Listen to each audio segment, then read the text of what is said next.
Hello everyone, আসসালামু আলাইকুম।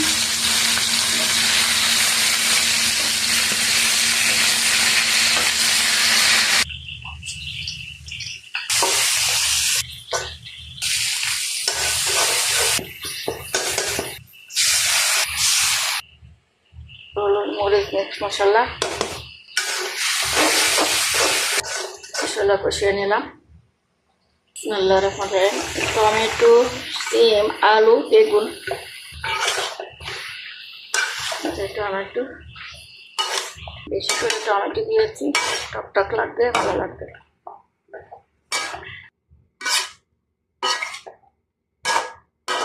কষিয়ে নিলাম। এখন আমি গরম পানি ঝোল দিচ্ছি। মাছ দিলাম, কাঁচামরিচ দিচ্ছি, কাঁচামরিচ দিলাম। আমার তরকারি হয়ে গেছে, ধনিয়া পাতা দিলাম।